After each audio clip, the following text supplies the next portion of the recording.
A paz do Senhor Jesus, meus irmãos, estamos nós mais uma noite na casa de Deus, aqui na Assembleia de Deus, Ministério de Madureira, em Jaú, para ministrarmos a palavra de Deus, culto da palavra, que nós, assembleanos, chamamos culto de ensino, né? E para a gente é uma alegria muito grande estar aqui. Quem vos sauda com a paz do Senhor, pastor Micael. Ao meu lado direito está o pastor Edgar, que também estará saudando os irmãos. Ao lado esquerdo, né, ao lado direito, o nosso irmão Gustavo, presbítero Gustavo, que estará saudando os irmãos. E logo após faremos uma oração inicial, vamos cantar e já entrar na palavra de Deus. Amém? Irmão Edgar. Também quero saudar a todos com a paz gloriosa do Senhor Jesus. Mais uma quarta-feira para nós aprendermos a poderosa e santa palavra de Deus. Bom, Gustavo. A paz do Senhor a todos, uma boa noite. Estamos aqui mais uma noite, pela graça do Senhor Jesus Cristo, para podermos juntos aprender com o Espírito Santo de Deus. Glória a Deus. A partir desse momento, na tua casa, se você puder parar o que está fazendo, pega uma caneta, um caderno, pegue a sua Bíblia Sagrada e faça do lugar que você está o seu culto racional ao Senhor Jesus. Nós aqui estaremos adorando ao Senhor e você aí adorando ao Senhor. Para a gente é um prazer imenso estar aqui ministrando a palavra de Deus para a sua vida. Amém? Oremos ao Senhor. Eterno Pai, Deus de bondade e misericórdia, te louvo e te agradeço por mais um dia. O Senhor nos dá o privilégio de estarmos na tua casa para podermos falarmos da tua palavra, enriquecer, Senhor, a nossa alma, o nosso conhecimento, daquilo que o Senhor irá nos revelar. Senhor, que o teu Espírito Santo possa sempre estar em nós para esclarecer as revelações da tua palavra e também, Senhor, para ingerir a nossa alma o alimento que ela precisa para sobreviver cada dia, para podermos enfrentarmos as situações dessa vida debaixo da tua vontade. Eu te louvo, eu te agradeço, fica conosco até o fim desta live. Eu te peço, Senhor, mas ao terminar, que o Senhor vá conosco, aonde estivermos, esteja o Senhor também. Assim eu te peço, ministro, bênção sobre a vida e a casa dos teus filhos nessa noite. A partir de agora, Senhor, é a tua voz falando na casa do teu povo, em nome de Jesus. Amém. Meus queridos, também quero pedir a você que estará dando abertura à nossa live aqui, assistindo, compartilhe na sua página, tá bom? Quanto mais você compartilhar, mais pessoas você vai alcançar. É muito importante, você entra ali, tem a opção de você abrir uma sala de vídeo. Isso você estará compartilhando esse vídeo com os seus amigos, né? Porque amigos, às vezes, você tem que eu não tenho. E aquele amigo também compartilha com outro que são amigos que nós não temos. E nós nos tornamos um disseminador do evangelho a muitas pessoas, né? Então, muito importante, compartilhe. Não fique só com você, não. Compartilhe em nome de Jesus, que vai ser uma bênção para a sua vida e para a minha vida. Eu quero cantar um louvor 325 da harpa cristã. Nós vamos tirar um pouquinho baixo para a gente poder cantar, né? Todos nós, em nome de Jesus. Você que sabe, cante conosco, hino da harpa cristã 325. A luz do céu raiou. Adoremos. Noutro tempo sei como eu andei, do pecado sob o véu, mas do céu raiou e em mim entrou a luz do glorioso céu. Em meu coração a luz raiou, desde a glória, pois Jesus me amou. E agora vivo sempre alegre, depois que a luz do céu raiou. E poder me dá que só vem de lá, de Jesus que me salvou. E eu vivo aqui a louvar a Deus, que minha alma libertou. Em meu coração a luz raiou, desde a glória, pois Jesus me amou. E agora vivo sempre alegre, depois que a luz do céu raiou.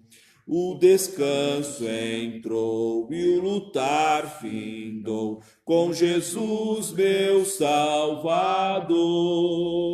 Seu amor sem fim revelado a mim, enche-me de paz e amor. Em Jesus meu coração raiou, desde a glória, pois Jesus me amou. E agora vivo sempre alegre, depois que a luz do céu raiou. Vou morar então na felicidade com meu Salvador Jesus. Para sempre ali gozarei prazer, lá na gloriosa luz. Em meu coração a luz raiou, desde a glória, pois Jesus me amou. E agora vivo sempre alegre, depois que a luz do céu raiou. Oh, glória! Que maravilha, né? E agora vivo sempre alegre, depois que a luz do céu raiou. Livro da revelação dada ao apóstolo João, Apocalipse. Hoje iremos falar a última carta enviada a Laodiceia, a igreja de Laodiceia. Capítulo 3 de Apocalipse, do versículo 14 ao versículo 22. Você que tem a tua Bíblia, abra comigo, sétima carta à igreja de Laodiceia, que nós vamos estudar nesta noite. Nós começamos estudando a primeira carta, que foi para Éfeso, a segunda carta, que foi para Esmirna, a terceira carta, que foi para Pérgamo, a quarta carta, que foi para Tiatira, a quinta carta, que foi para a igreja de Sardes, e a sexta carta que nós estudamos a semana passada, que foi a igreja de Filadélfia. Hoje nós finalizamos a sétima carta à igreja de Laodiceia. Amém? Então você vai ter aí uma ideia da revelação dessas cartas pelo Espírito Santo à sua vida no nosso tempo contemporâneo. E aí você que nos acompanhou, pastor, eu perdi uma dessas cartas. Irmãos, é só voltando às quartas-feiras lá no seu Facebook, nós temos todas essas matérias. Eu tenho um canal ali no YouTube que chama Pastor Micael. Eu estou baixando esses vídeos desses cultos, estou anexando lá. Você também pode entrar nesse canal e acessar esses temas que nós temos ali, que será uma bênção. Já baixei da semana passada e agora estou baixando devagarzinho, porque a gente não tem um equipamento muito rápido, não com muita memória, mas vai dar tudo certo, se Deus quiser. Aí os irmãos terão lá o conteúdo todo para assistir. Então vamos ler a palavra de Deus? Diz assim: e ao anjo da igreja que está em Laodiceia escreve: isto diz o Amém, a testemunha fiel e verdadeira, o princípio da criação de Deus. Eu sei as tuas obras, que nem és frio nem quente. Oxalá foras frio ou quente. Assim, porque és morno e não és frio nem quente, vomitar-te-ei da minha boca. Como dizes, rico sou e estou enriquecido e de nada tenho falta, e não sabes que és um desgraçado e miserável e pobre e cego e nu? Aconselho-te que de mim compres ouro provado no fogo, para que te enriqueças, e vestidos brancos para que te vistas, e não apareça a vergonha da tua nudez, e que unja os teus olhos com colírio, para que vejas. Eu repreendo e castigo a todos quantos amo.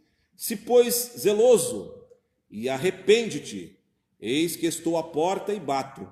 Se alguém ouvir a minha voz e abrir a porta, entrarei em sua casa e com ele cearei e ele comigo. Ao que vencer, lhe concederei que se assente comigo no meu trono, assim como eu venci e me assentei com o meu Pai no seu trono. Quem tem ouvido, ouça o que o Espírito diz às igrejas. Obrigado, Senhor, por esta palavra que a partir de agora ministraremos através da glória do seu nome e do teu Espírito Santo. Amém. Bom, Gustavo, creio que o irmão preparou aí, como de costume, alguma coisa sobre uma rápida abertura sobre a igreja de Laodiceia, né? A história de Laodiceia, assim por diante. Se houver necessidade de complemento, complementarei. Logo após, já o pastor Edgar estará dando aí a abertura e nós vamos nos questionamentos como de costume. E os irmãos podem ir também fazendo perguntas. Nós vamos aqui estar olhando o Facebook. Às vezes eu vou estar aqui no celular porque eu estou olhando os seus posicionamentos. E se tiver alguma pergunta, alguma coisa, nós estaremos respondendo dentro da temática em nome de Jesus. Amém? Pois bem, Laodiceia, falar um pouco da origem dessa cidade.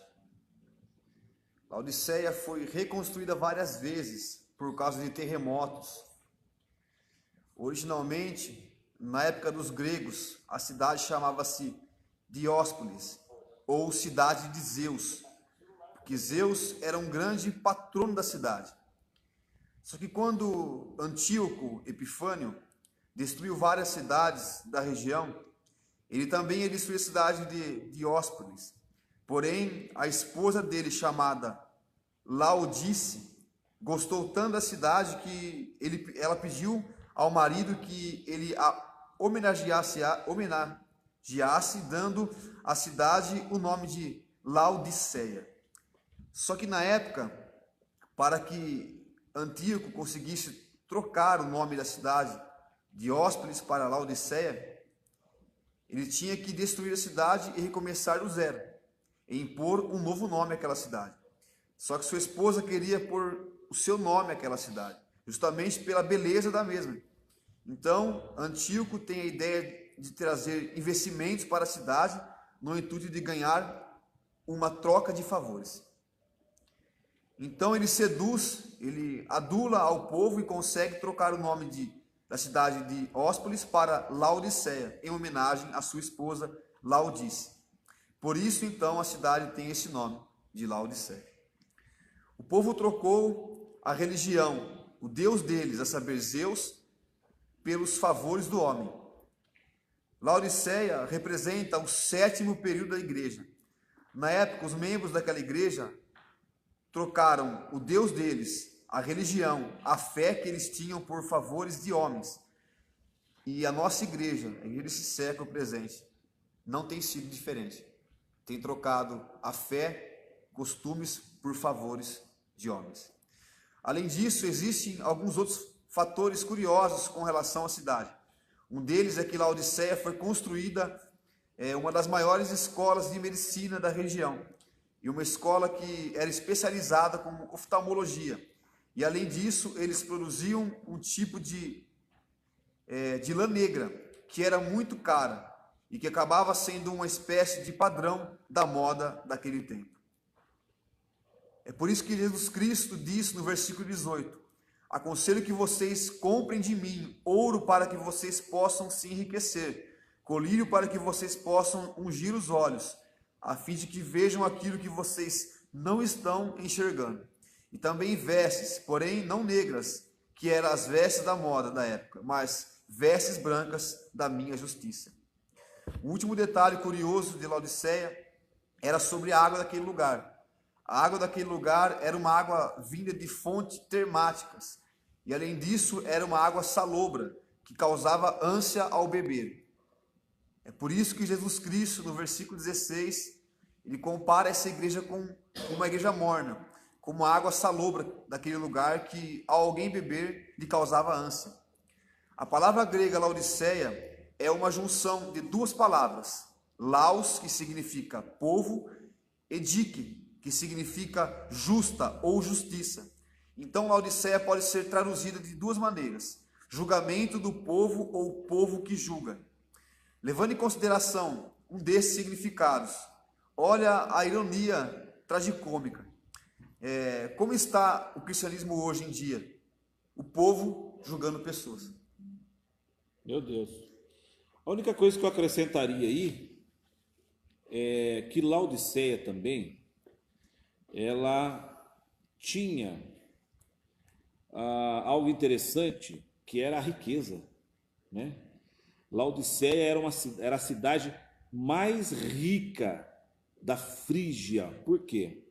Além dos dados que o irmão passou aqui em relação à lã preta, que era brilhante, né? Ela tinha o maior serviços bancários de toda aquela região.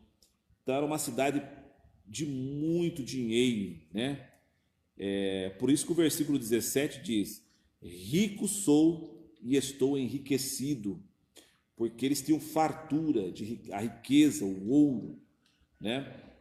Os bancos que controlavam toda aquela fortuna daquele povo. Então, irmãos, historicamente, eu creio que não ficou muita coisa para trás, não. Falou da água, que vai falar realmente por que Jesus usa, né? Jesus é maravilhoso, né? Ele pega aquilo que o povo conhece e traz como representação para que o povo venha assimilar o que ele quer dizer. E muitas das vezes os nossos dias de hoje é a mesma coisa, né? Citado para que o povo possa entender e não venha se perder no meio do caminho. Bom, Edgar, vamos lá? Vamos Amém. entrar na área escatológica mesmo agora, Amém. né? Bom, essa carta, acho que todo mundo nota, né? Não tem nem como falar que ninguém está observando isso. Essa carta ela é a mais severa, né? De todas as cartas que nós temos estudado aqui.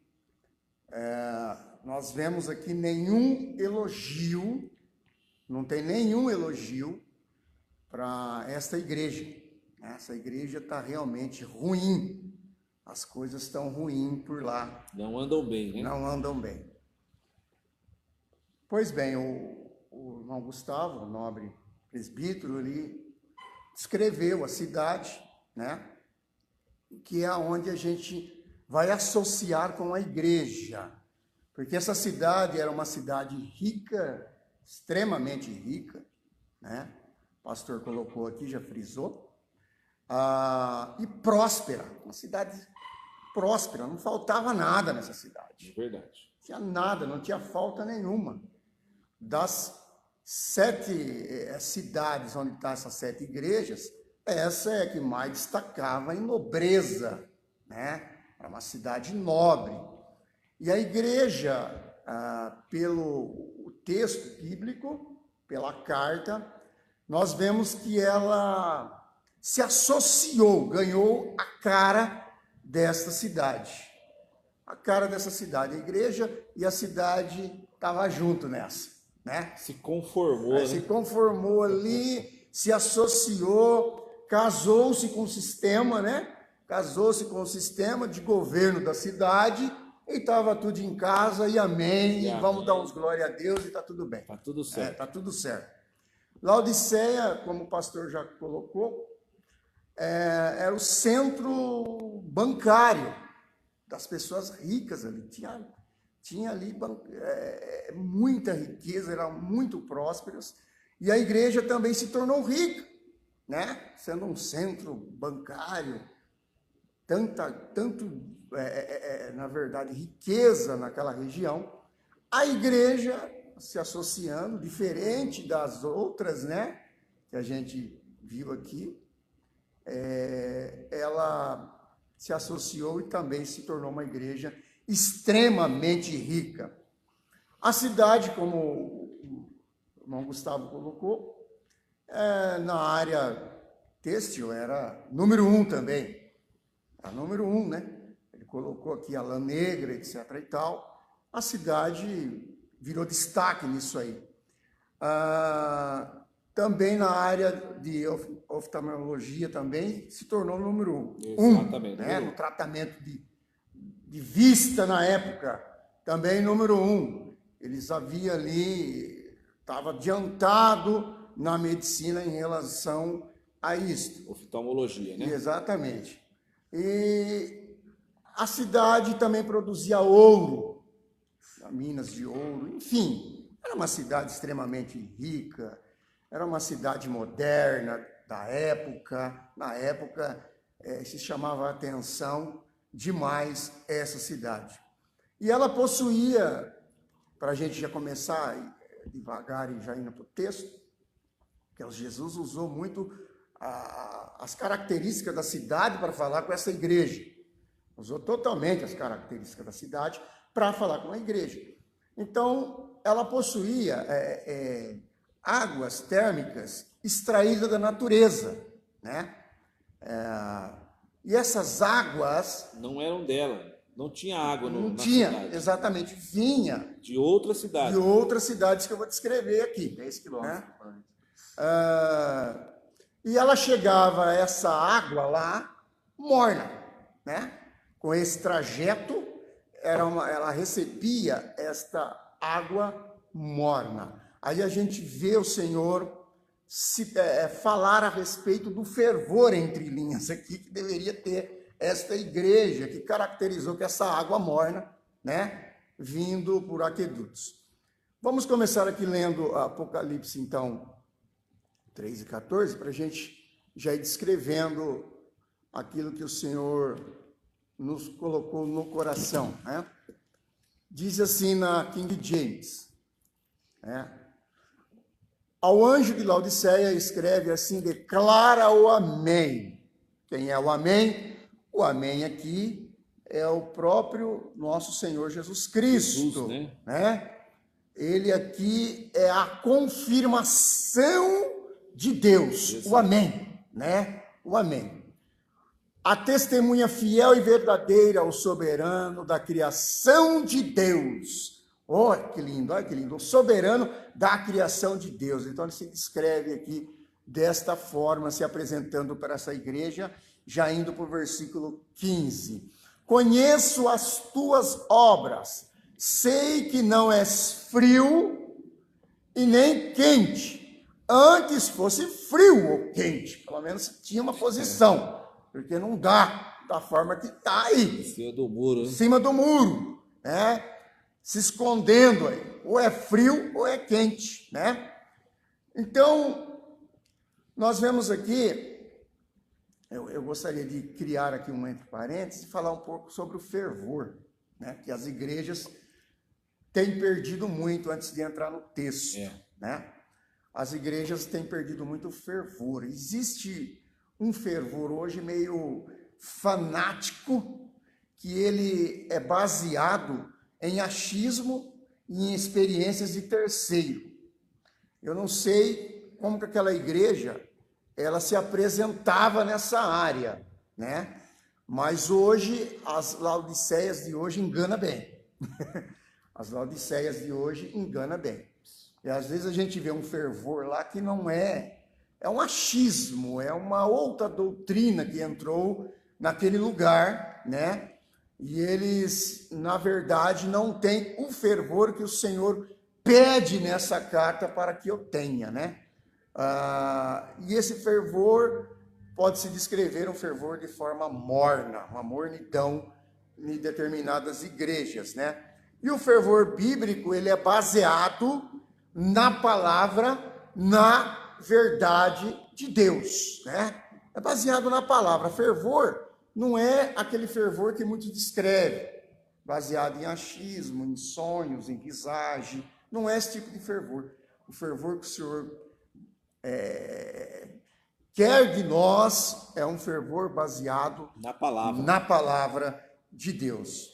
E essa igreja, nós vemos que ela, não sei como é que ela administrava essa situação, mas ela se tornou morna porque só tinha aparência, só vivia de aparência, estava totalmente morna, né?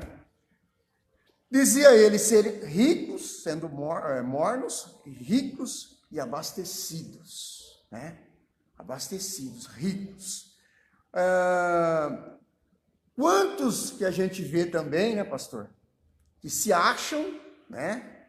Que na verdade não está faltando nada. A prosperidade parece que bateu na porta. Tá tudo bem. Tá tudo ok, Tá né? tudo ok.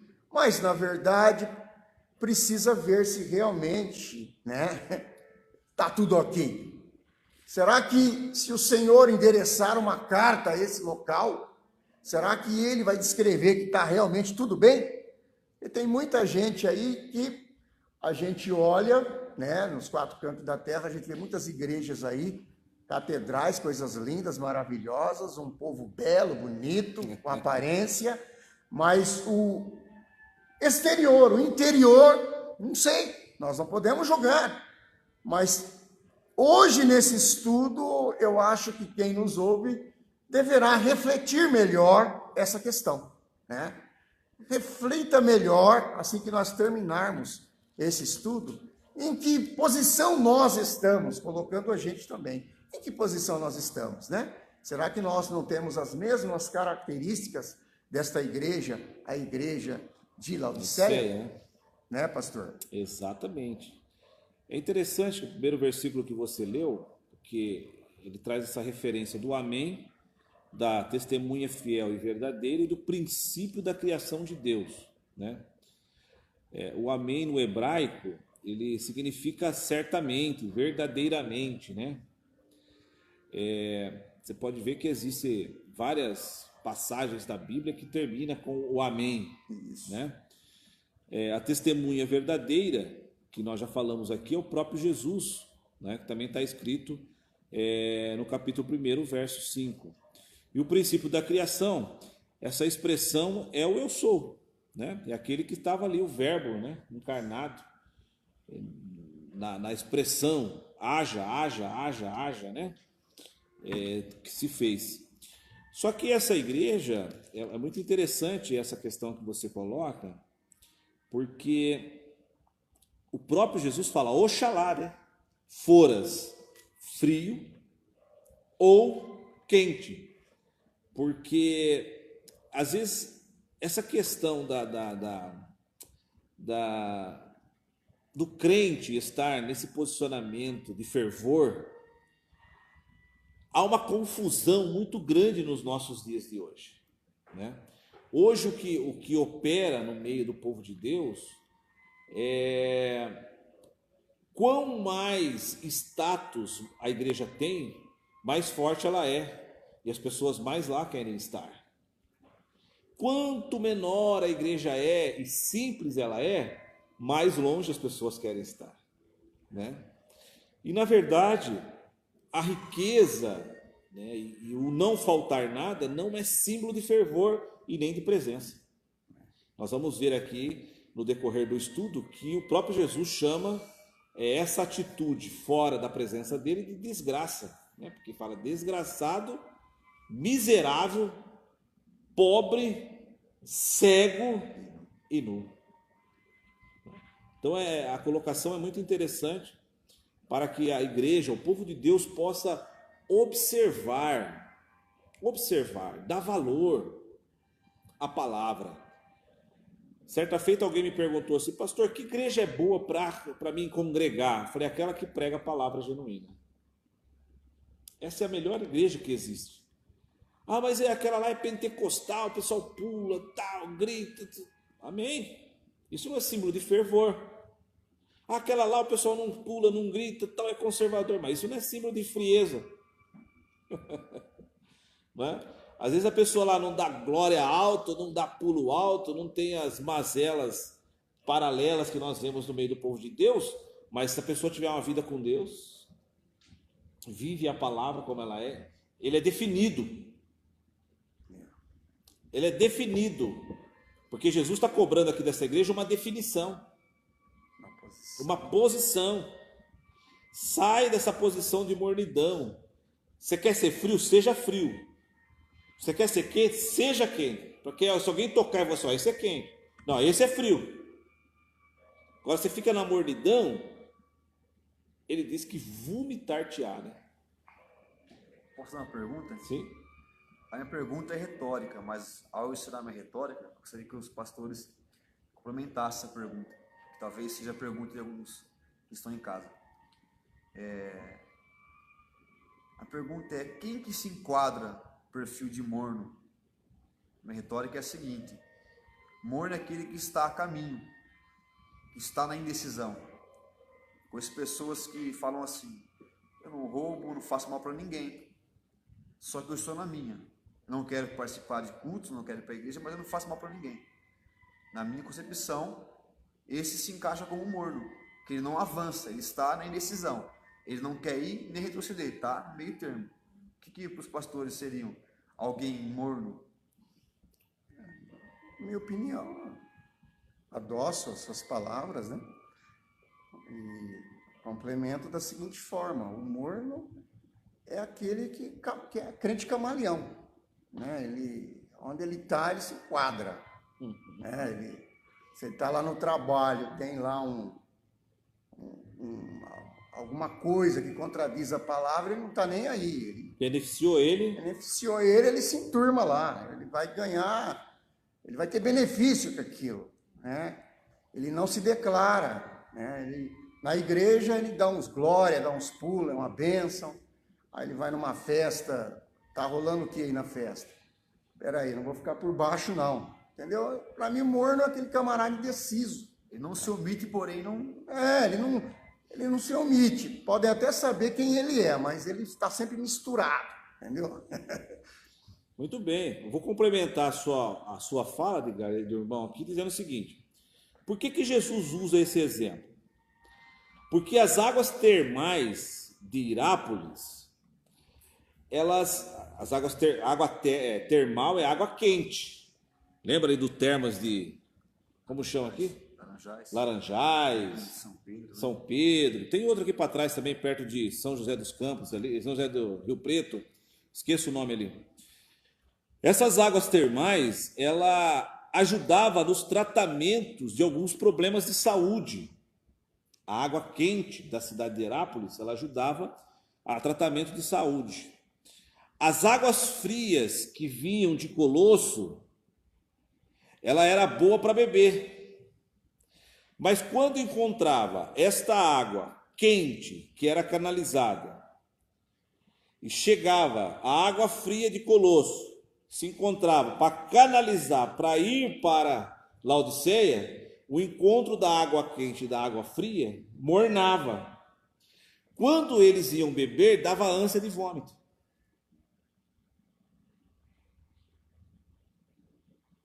Deu para captar o porquê? O porquê de quem é os mornos? O morno, como que você consegue ver um crente morno ou um servo de Deus morno? É aquele que dá vômito na igreja. Dá problema, onde você coloca ele? Causa ânsia em tudo quanto é lugar que ele está. Ele não tem definição, então ele causa problemas. Ele é indigesto. Uma hora ele é, outra hora ele não é. Ele é indigesto. Se ele chega numa igreja quente, ele vai dar problema, porque a igreja é quente. Então ele vai causar ânsia nos que estão ali. Se ele chega numa igreja fria, ele vai dar problema. Por quê? Porque ele vai dar ânsia de quem está lá. Quem vai beber o que ele tem para dar.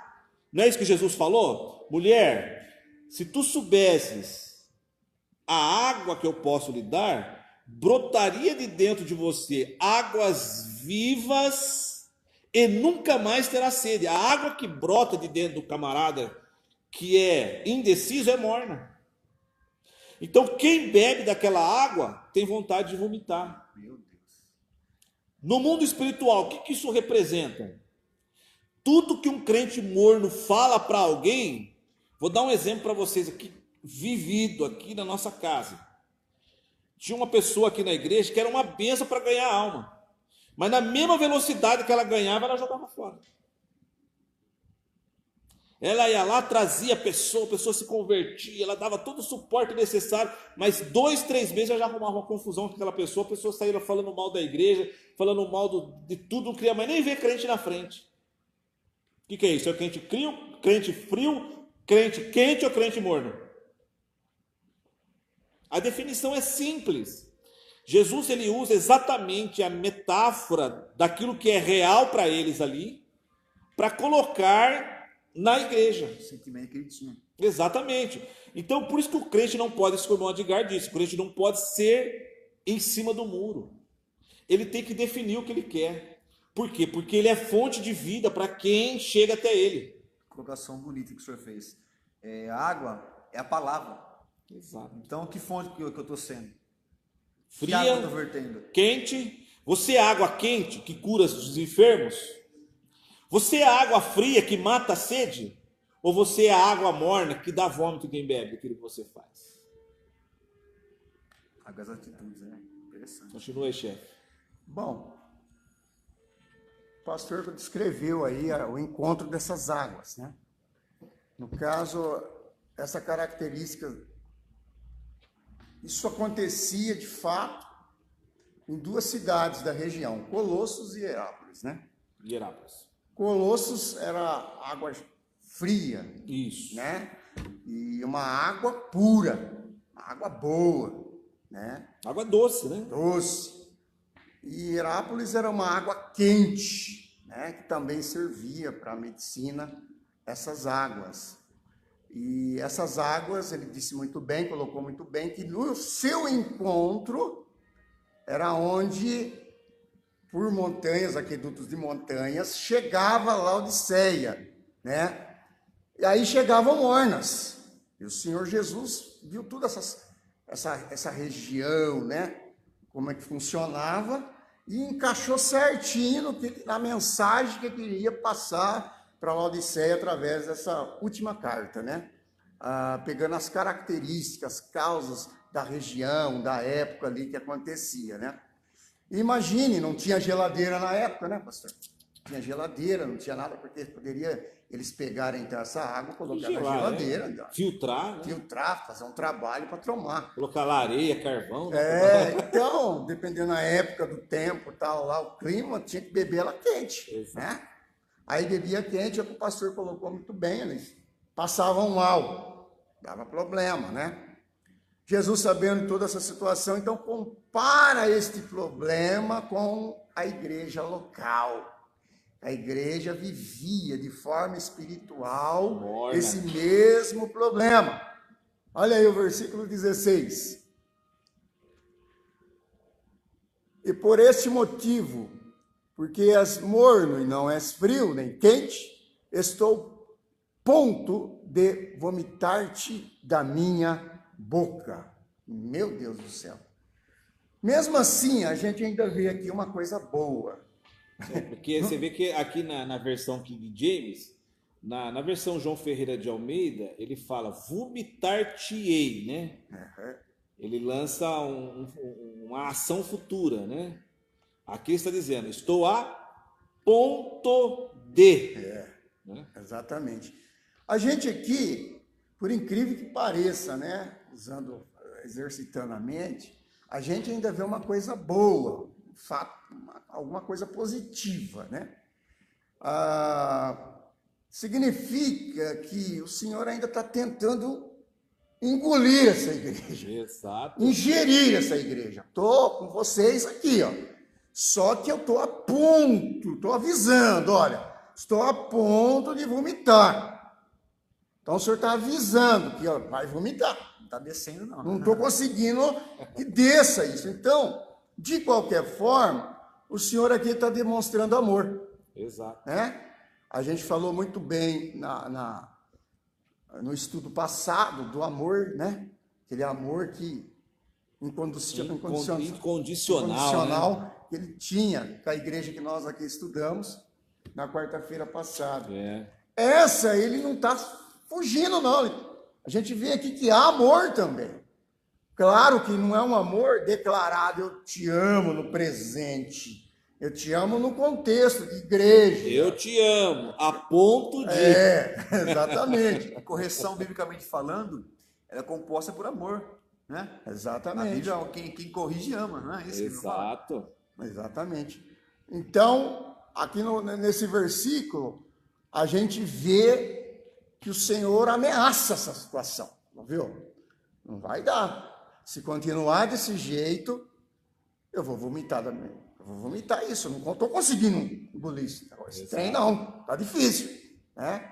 Então, a gente vê algo aqui ainda muito lindo, que é a misericórdia do Senhor Jesus. Não só com essa igreja, com todas as igrejas de um modo geral, né? Que às vezes saiu fora do contexto, né?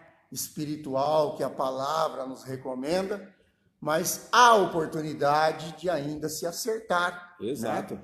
Não acabou.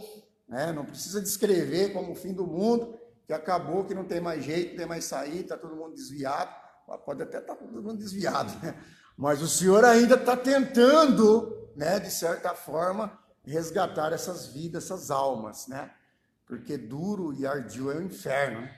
O Senhor não quer que ninguém vai para lá. Ninguém se perca, né? Exatamente. Lá João 3,16 está escrito, né? Que Deus amou o mundo de tal maneira, né? De tal maneira que deu seu Filho para que todo, Exatamente. a palavra é todo aquele que nele crê. De quem depende esse todo?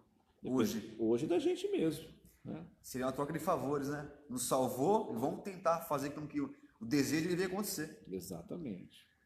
A salvação ela é de graça, mas a manutenção tem preço, né?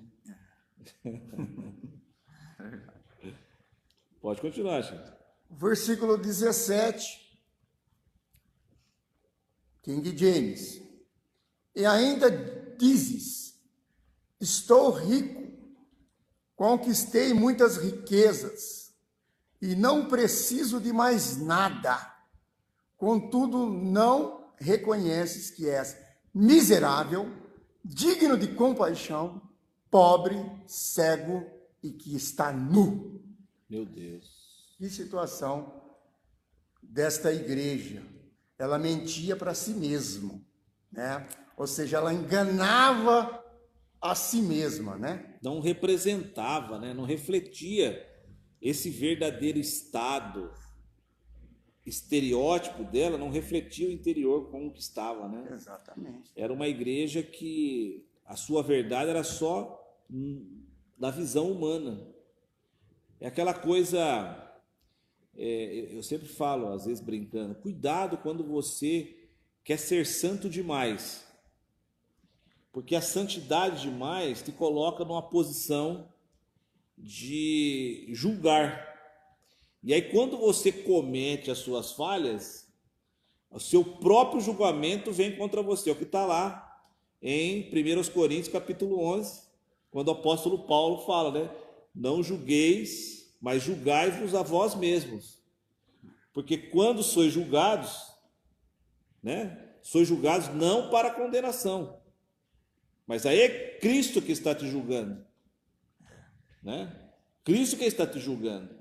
Então, a igreja, quando ela para de representar quem ela é, a igreja não pode estar preocupada em representar quem ela é estereotipamente, o exterior dela.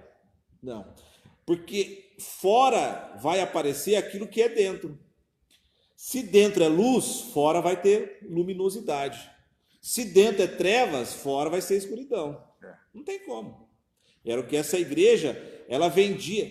Tem aquele ditado que diz assim, eu vendi o peixe que eu comprei. Tem um ditado no mundo assim, eu vendi o peixe que eu comprei. É mais ou menos a história dessa igreja. Ela vendia um peixe que ela comprou. Do jeito que veio, ficou. Lembra da igreja lá que nós falamos? Que tinha lá a profetisa, né?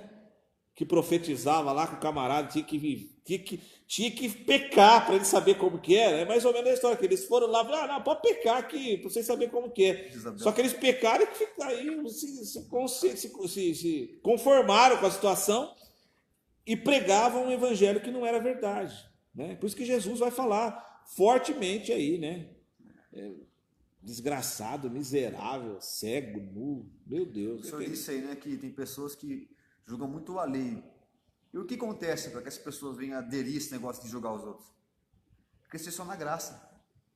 Muito santo, não tem conhecimento. Porque quando você cresce só na graça, a tendência é essa. Você quer cobrar das pessoas aquilo que Deus cobra de si. Eu vou um pouco mais longe. Eu vou na questão do fruto do Espírito. Quando você tem o fruto do Espírito em você latente, a preocupação de julgar não faz parte do seu rol. Porque você tem todas as características do Espírito Santo. E o Espírito Santo é consolador, ele não é julgador. Ele é consolador. Se você tem o fruto do Espírito, o que você tem também como referência na sua vida? O consolo. Você está ali para ajudar, auxiliar, dar suporte, aquela coisa toda, né? Então é muito importante isso, porque, né, pois dizem, porque aqui na minha versão fala, como dizes, né? Quer dizer, as afirmações próprias da igreja de Laodiceia não condizia com aquilo que ela era. Né? Sou rico, rico por fora, não é por dentro. Mas interessante que é a forma que Cristo fala, né? De forma subliminar, por quê? De fato eles eram ricos. Eles enxergavam, porque eles tinham medicina para isso. Né? Eles tinham roupa de sobra, que ali produzia muito tecido. E que isso vem embaixo de encontro com aqueles que tinham convicção que tinham e falaram que não tinham. Até o último versículo conclui assim, ó, aquele que tem ouvidos compreenda. Porque para compreender isso aqui, você tem que ter graça, você tem que ter o discernimento, porque aquilo vem de contramão. Para ele foi algo, como assim não tem? Eu tenho tudo que ele está falando, eu tenho. O grande problema das pessoas, irmão Edgar, irmão Gustavo, os irmãos que estão aqui com a gente aqui, o grande problema das pessoas é achar que Deus não sabe. Jesus está dizendo aqui, vocês podem enganar vocês mesmos, mas a mim vocês não enganam, porque eu conheço todas as coisas. Eu conheço tudo. Então, muita gente vive debaixo de um jugo desigual para ele mesmo. Ele está achando que ele está passando o pano para Deus, né? Ele está ali, Deus não está nem vendo isso aqui. Só que lá ele está falando. E isso tem proliferado os púlpitos. Antigamente o camarada pecava, ele tinha temor de subir no púlpito. Hoje não. Deus não leva em consideração isso.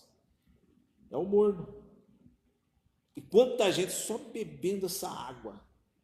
Aí você vê um monte de crente, desculpa a palavra que eu vou usar aqui, mas é uma palavra que todo mundo conhece. Você vê um monte de crente com diarreia na igreja. Por quê? Vive tomando água quente, água morna. Água morna, água morna. Mas não é diarreia física. É diarreia espiritual. Você não pode tocar nele, que corre, ai. Por quê? Porque não tem firmeza, não tem dentro dele a espiritualidade que precisa. Né? E é o que essa igreja não tinha, a espiritualidade necessária. Ela se esqueceu que Jesus fala lá, eu sei as tuas obras, que nem és frio e nem és quente. Eu sei. Ele é enfático. Olha o versículo 14 que ele diz, eu sou a testemunha fiel e verdadeira. Ele está dizendo que ele é testemunha. Testemunha é aquele que o quê? Se for chamar de testemunha, que viu. Que viu. Você vai testemunhar o que você não viu? Ele está dizendo, eu sou testemunha verdadeira que vocês não são quentes nem frios, vocês são mornos. Eu sou testemunha verdadeira que vocês dizem que são ricos e verdadeiramente são, mas por fora, não por dentro. É rico de dinheiro, mas pobre espiritualmente. Miseráveis, cegos, nu, não tem nada. O céu não passa nem perto de vocês. É mais ou menos isso que ele está falando. Na nossa linguagem simples, né? Não teológica, para os que estão nos ouvindo entender. Mas pode continuar, irmão Edgar. Ok? Então a riqueza para essa cidade e igreja juntos trouxe muito orgulho ali para os crentes, né? Muito orgulho. Então ficaram cegos, né? Não enxergavam nada. As suas iniquidades ficou estampado e eles não estavam vendo. Pelo texto que a gente leu aí, né? O versículo 17, a gente vê isso, né? Eu acredito que os pregadores da prosperidade na época ia ter até dificuldade de pregar naquela igreja. Porque não faltava nada. Não faltava nada, eles iam falar o que lá, ia pregar o que lá. Deus vai te dar um carro. Já Vai tinha. te dar uma carroça zero. Já tinha, tinha carroça. ia dar um cavalo, Do egípcio. já Cara, tinha. Saiu um aleluia na boca. Tudo que era de primeiro mundo já estava por lá. Tava lá. Então o pregador da prosperidade da época tinha que passar longe dessa igreja. Não ia dar certo. Ia ter que ir lá em Sardes, Esmirna, essas outras igrejas, porque essa daqui não. Isso aí não tinha Essa não como. tinha jeito. Ai, Senhor. Então, a gente vê aí dentro da história dessa cidade, que no ano 60 depois de Cristo, houve um terremoto que acabou com a cidade. Aí o Império de Roma, na época, ofereceu dinheiro para reconstruir a cidade. Eles não precisaram. Você vê? Não precisa disso aí não. Somos autossuficientes. Eles mesmos, seria a mesma coisa do sistema nosso aqui na cidade, precisando do governo estadual e federal. No caso, aquela cidade não precisava desse governo. Eles mesmos faziam tudo. Tinha como fazer. Eram Então, bons empreendedores, bons economistas. Né? exatamente, era um espelho de riqueza, era a coisa mais linda na época, aos olhos humanos, né? Então, essa igreja lá se olhava no espelho e dava nota 10 para ela mesma, né? Nós somos 10 aqui, vivendo num lugar desse, sobrando, tá sobrando aqui, meu. Agora vamos lá, né? Vamos para a Bíblia. Falei, o pastor já está abrindo ali. Pode ir. Vamos lá. Tiago, capítulo 5, versículo 1 ao 6. Eu gostaria que o pastor, Quem achar primeiro aí, lê. o presbítero Gustavo. lesse aí, por causa da tradução, que aí vai ajudar melhor. Tiago. Capítulo 5, versículo 1 ao 6. Pode ler? Pode ler. Eia, pois agora vós, ricos, chorai e pranteai por vossas misérias, que sobre vós hão de vir. As vossas riquezas estão apodrecidas, e as vossas vestes estão comidas de traça. O vosso ouro e a vossa prata se enferrujarão, e a sua ferrugem dará testemunho contra vós, e comerá como fogo a vossa carne. Entesourastes para os últimos dias. Eis que o salário dos trabalhadores que ceifaram as vossas terras e que por vós foi diminuído, clama, e os clamores dos que ceifaram entrarão nos ouvidos do Senhor dos Exércitos. Deliciosamente vivestes sobre a terra, e vós deleitastes, e cevastes o vosso coração como num dia de matança. Condenastes e matastes o justo, ele vos resistiu. Ok. Isso aí é só para a gente ver, esse versículo aí, só para a gente ver como é tratado a riqueza desse mundo na palavra. O tema, né, dessa leitura é interessante.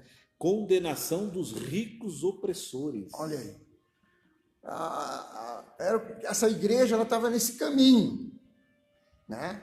Virando as costas, na verdade, para os pobres. O negócio dela era ela e mais ela, né? Então, irmãos, a gente deve tomar muito cuidado, né? Em a nossa vida inteira ficar lutando, né? Por patrimônios, por coisas terrenas. nós temos que priorizar, como a gente já diz em outras ocasiões aqui nos estudos, sempre a palavra de Deus. Se acontecer de a gente ter alguns bens, amém. Se não acontecer, o nosso negócio é glória, é céu, é o que Deus nos preparou, que é a Nova Jerusalém, né? E essa esta igreja que estava nessa cidade tinha se esquecido de tudo isso. E Tiago capítulo 1 também trata esse assunto com mais veracidade ainda. Então é um perigo nós ficar em busca de coisas terrenas. Vamos primeiro buscar o reino de Deus. E as demais coisas é que vai ser acrescentadas de fato. Apocalipse 3,18, Jesus vai de encontro, no próprio, aqui 3,18. Só para fechar, Edgar, o 17 aí, Ok. Eu tenho assim, porque na verdade Jesus ele declarou para que ele veio, né? Jesus ele não veio para nos trazer prazeres salutar humano, não. Olha lá, Lucas capítulo 5, versículo 31 e 32. Ele diz assim: e Jesus respondendo disse-lhes: não necessitam de médicos que estão sãos, Olha aí. mas sim os que estão enfermos. Eu não vim chamar os justos, mas sim os pecadores ao arrependimento. Essa igreja, a igreja de Laodiceia, ela estava tão envolvida com o negócio desse mundo que ela se esqueceu, na verdade, qual é a primazia da servidão a Cristo. Quanta gente tem se esquecido disso? Da verdadeira visão da salvação. Qual é a primazia cristã? Por que nós aceitamos a Cristo? Para adquirir bens? Se fala pouco de céu, né? Nós não somos chamados para isso. Ah, pastor, quer dizer que é pecado ser rico? Não, se Jesus te der riqueza, irmão, é porque você tem capacidade de administrar isso. Mas tem muita gente que, se a riqueza bater sobre a porta dele, ele abandona Cristo. Eu conheço muita gente que falava assim: olha, eu ando a pé, vou na igreja todo dia, papapá. Ah, se Deus me desse um carro, aí eu iria nas visitas na fazenda, eu iria dar carona para o irmão fulano que precisa ir, eu vejo ele a pé comigo, eu ia fazer isso, aí Jesus dá o carro para ele. Pronto. Se ele já vinha de quarto, ele para de vir de quarto. Ah, está vindo de quarto, irmão, por quê? Pastor, gasolina, está caro. Aí já arruma outra desculpa. Então aquilo que era para ser bênção para ele, se tornou maldição. E Deus não nos dá nada para que a nossa fé e nem a nossa salvação seja colocada em jogo. Por isso que Jesus disse assim: é mais fácil um camelo passar pela fenda da agulha do que o rico entrar no reino do céu. Ele não está dizendo que o rico, o camarada que é rico, empresário, não vai entrar no céu porque é rico. Não. Ele está dizendo que o coração do homem, ele tem mais facilidade para se envolver com as coisas dessa vida do que o animal passar por aquele lugar que é impossível passar. Irmão, é só você olhar você mesmo. Eu falo por mim mesmo. Quando mais jovem, por exemplo, com um pouco menos de conhecimento da palavra de Deus, quantas vezes eu não abri mão, às vezes, de estar na igreja para estar em lugares. Ah, o irmãozinho lá vai fazer a festa de aniversário, chamou, ela não sabe. Eu fazia assim: nossa, hoje que culto que é na igreja lá? Ah, hoje é culto da assistência social. Antigamente era no sábado os cultos de departamento. Ah, culto da assistência social. Dá para furar. Vou furar, vou lá. Aí passava uns dias. Que culto que é hoje? Hoje é culto. Hoje é culto das irmãs. Bom, culto das irmãs, é só as irmãs que cantam, aquela coisa. Não vou. Dá para furar, dá para ir no shopping, dá para ir não sei aonde, dá para ir no sei... Você vai trocando, por quê? Porque você tem uma condição. Você tem uma condição. Agora eu quero ver o seguinte: você não tem internet para ver, você não tem carro para andar, você não tem condições nenhuma de fazer nada, mas tem a igreja para você ir. Pega O Deus. que você faz? Você gruda em Deus. Você gruda ali. Você está nos cultos, você se envolve, você vai, você participa. Ah, o pastor conta comigo, o pastor conta comigo. Aí você fica quente. Você começa a ter qualidade espiritual. O grande problema aqui dessa igreja é que o irmão Edgar disse, as pessoas eram abastardas. Elas tinham de tudo. O próprio Jesus disse, de nada falta. De nada falta. Então, meu querido, cuidado. Cuidado, presta Eu não atenção. tinha geladeira porque não tinha ainda. Micro-ondas, né? Micro-ondas. Fogão elétrico. Mas cuidado, irmão, cuidado. Né? O irmão Edgar vai falar do 18, vamos lá? 18. Jesus aconselhando. Olha o conselho que Jesus dá. Portanto, ofereço-te este conselho. Adquire de mim ouro refinado no fogo, a fim de que te enriqueças roupas brancas, para que possa cobrir a tua vergonha, nudez, e compra o melhor colírio, que ao ungir os teus olhos possa enxergar claramente. Meu Deus. Olha aí, Jesus aqui ele vai de encontro com tudo que eles tinham e mostra que eles não tinham era nada, né? Vocês têm ouro, mas são pobres. Vocês querem riqueza? É comigo. Vocês têm roupas lindas, né? Eu tenho algo que vocês jamais terão. Vocês estão nus. Vocês estão nus, vocês não estão enxergando. Vocês acham que enxergam, mas vocês estão cegos. Eu que tenho o colírio mesmo, para ter uma visão de águia. Sou eu. Então, tudo que eles tinham lá, que eles achavam que estava por cima, Jesus vai então de encontro e refuta tudo, né? São pobres, nus, desgraçados, tá? A igreja está acabada, irmãos, espiritualmente. A igreja era bem vestida, adornada, mas espiritualmente andava nua. Olha que interessante. Sem vestimenta, da justiça, da palavra, cega, pobre, miserável. Era assim que estava essa igreja De Laodiceia. de Laodiceia. E Jesus apresenta aqui, é interessante, como um vendedor, né? Jesus está aqui se apresentando como um vendedor. Você vê que é legal desse livro, porque Jesus, ele, em todas as igrejas, ele dá um pitaco de elogio, né? Pitaco de elogio, né? Nessa aqui ele fala assim, eu aconselho-te. Ele não elogia, mas ele chama a igreja para a intimidade. Vou dar um conselho para vocês. Vem andar comigo. Chega mais. Vem ter comunhão. Né? Vem sentir a presença. Vem estar mais perto. Intimidade comigo. Eu te aconselho você nisso. Né? E aí, como vendedor, ele fala, né? Eu te aconselho que compres de mim ouro provado no fogo. Jesus estava dizendo que a verdadeira riqueza é espiritual. Exatamente. A verdadeira riqueza não é material. Isso é exclusivamente de Deus. Não existe riqueza espiritual que não venha de Deus. Jesus está dizendo, aconselho-te.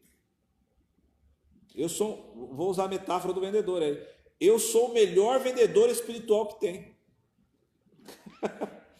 Você pode achar uns picaretos no meio do caminho aí, vendendo umas coisas aí que não estão no meio, né? Sementinha que nasce outras, coiseiras, tal, casa, colher. Deposita no meu Depois, banco. Você anda comprando ouro aí que vocês acham que... Compra o meu ouro. Deposita no meu banco. E eu vou lembrar de uma mensagem que você pregou um dia, né? Segundo você também ouviu de um pregador. Mas vou falar de você porque eu ouvi de você. Você falou assim, pregando sobre dízimos e ofertas. Você usou a metáfora do banco. Quer ser rico? Aplica no banco espiritual. Mas quando você fala aplicar no banco espiritual, não é dinheiro não, irmão. Esse ouro aqui não é material, não. Dinheiro, dólar, euro, ouro, prata dessa terra, não. É prática do Evangelho de Cristo no dia a dia. Essa é a riqueza espiritual. Essa é a riqueza que não tem fim. Essa é aprovada, ela é refinada no fogo. Essa riqueza você não acha nessa terra. Aí ele fala mais, né? Ele fala: compra de mim ouro, para que tenhas riqueza, e vestidos brancos, para que te vista. Ali, eles eram ricos de fabricar lã preta, negra, né? E confortável. Mas Jesus falou assim: vem até mim que eu vou lavar as vossas vestes, oh, glória, do sangue do Cordeiro, para que não esteja nela nenhuma mancha, nenhuma mácula, vestes brancas, para que esteja nas bodas do Cordeiro. E ele termina dizendo: colírio. Somente Jesus pode derrubar a cegueira espiritual que aflige o nosso orgulho, a nossa autossuficiência, o eu. Só o colírio do céu.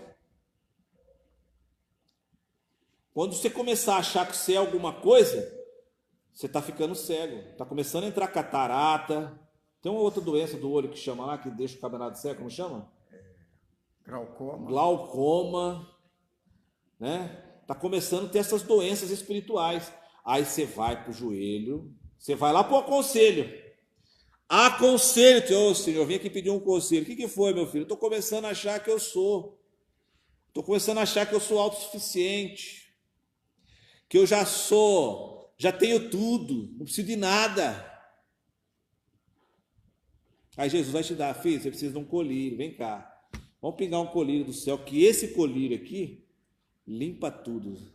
Aí você vai começar a enxergar: meu Deus, eu dependo de Deus, eu preciso de Deus. Sem Jesus eu não sou nada, sem o Espírito Santo eu não sou nada. Eu posso ser o maior pregador do mundo. Se Jesus não estiver comigo, o Espírito Santo fazendo morada na minha casa, eu vou cair, vou me estribuchar, bater a cara no muro, vou estar tudo ralado para trás. É isso que Jesus está dizendo. Por isso que é miserável, desgraçado, cego, pobre, burro. Interessante que essa escama, né? Falando escama porque está cego, é escama espiritual nos olhos. Começando por nós. Nós não somos imunes dela. Claro que não. Eu posso estar cego espiritual em uma determinada área da minha vida. Um exemplo assim, ó. Vou pegar um exemplo que, graças a Deus, eu não passei por isso. Eu creio que não preciso dizimar mais. Não, porque então, isso aí é lei. Né? Você começa. Só que acontece? É uma cegueira. A pessoa não enxerga mais a eficácia de você praticar tal coisa. Mas ela fica cega. Ela pode ser uma pessoa fiel com relação a não trair o cônjuge, ser fiel ao ministério, com exceção ser dizimista. Porém, ela está cega nesse quesito, ela não enxerga. Olha o que Jesus fala em Mateus capítulo 15, verso 14. Deixai-os. São condutores cegos. Ora, se um cego guiar outro cego, o que vai acontecer? Ambos vão cair na cova. Por isso você tem que estar com colírio espiritual, irmão. Porque como você pode guiar se você está cego? Quantos cegos guiando outro cego por aí, irmão Ligar? Essas lives que eu andei vendo, eu ando vendo umas lives aí, meu querido. Cada cego que eu falo: Jesus, como que pode? Lembra dos escribas e dos fariseus também, que Jesus censura, né, a fala deles lá no capítulo 23, o versículo 25 e 26, ó. Ai de vós, escribas e fariseus, hipócritas, pois que limpais o exterior do copo e do prato, mas o interior está cheio de rapina e de iniquidade. Fariseu cego, limpa primeiro o interior do copo e do prato, para que também o exterior fique limpo. É o que acontece com o cego. Vocês que usam, vocês não, você não usa, né? Mas o Edgar usa óculos, aqui o Francisco, a irmã que usa óculos lá, me fez lembrar de uma historinha de uma mulher que usava óculos e ela morava num apartamento. Aí ela chamava o marido e falava assim para o marido: bem, olha, eu limpei minha vidraça para deixar bonita a frente da nossa varanda, mas a mulher do apartamento da frente, ela não limpa aquele vidro. O camarada ia lá olhar, estava limpo. Falei: bem, deixa para lá. Bem, deixa para lá. E a mãe: não, isso é um absurdo. Eu vou lá reclamar, isso não pode. Eu não sei o que, eu limpo todo dia a minha vidraça, porque quem passa lá embaixo olhar, fala: olha que mulher limpa. Aí é de frente minha, só para confundir. Aí um dia o marido estava meio injuriado. A hora que ela acabou, que ela estava lá reclamando, ela falou: bem, só um minutinho. Para de reclamar um pouquinho e me dá seu óculos. Tirou o óculos dela, limpou a lente. Falou: coloca o óculos. Nossa, até que enfim a vizinha limpou a frente do negócio dela, do vidro dela lá, da frente da fachada. Mas não era o óculos dela que estava sujo. Às vezes a gente está vendo sujeira na vida dos outros, mas não é os outros que estão sujos, é os da gente mesmo. Por quê? Porque nós estamos cegos espiritualmente. E Jesus trata disso veementemente. O colírio tem que fazer parte. Porque senão, irmão, quando a gente está cego espiritual, a gente pode matar muita gente.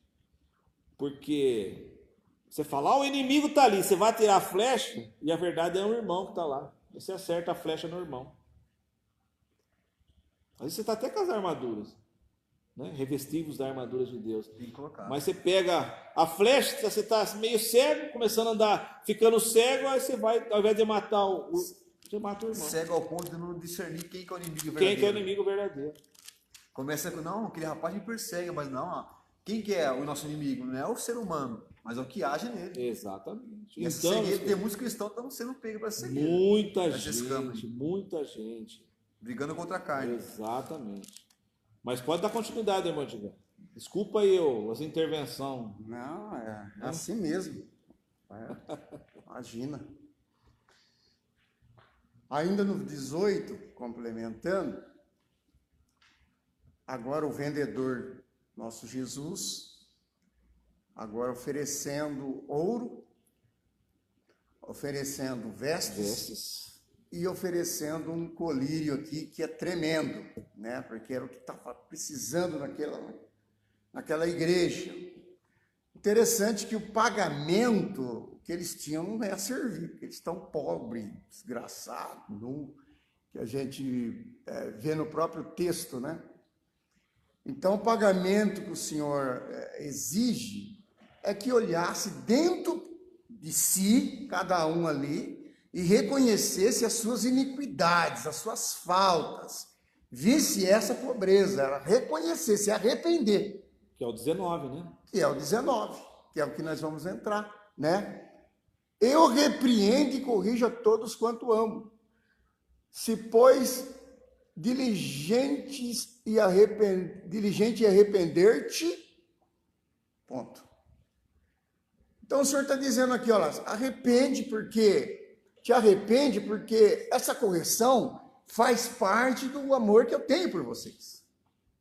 Eu repreendo e castigo quem eu amo. E eu estou repreendendo vocês para que vocês reconheçam as suas iniquidades. Esse é o preço, é o pagamento que eu quero para que eu dê uma visão, né, de águia para vocês, uma roupa incorruptível e ouro incorruptível para vocês, que vocês entraram de uma forma geral na corrupção do mundo. Vocês estão vivendo segundo o mundo. Então é o que Jesus apresenta ali como vendedor. A forma de pagamento é arrependimento, né?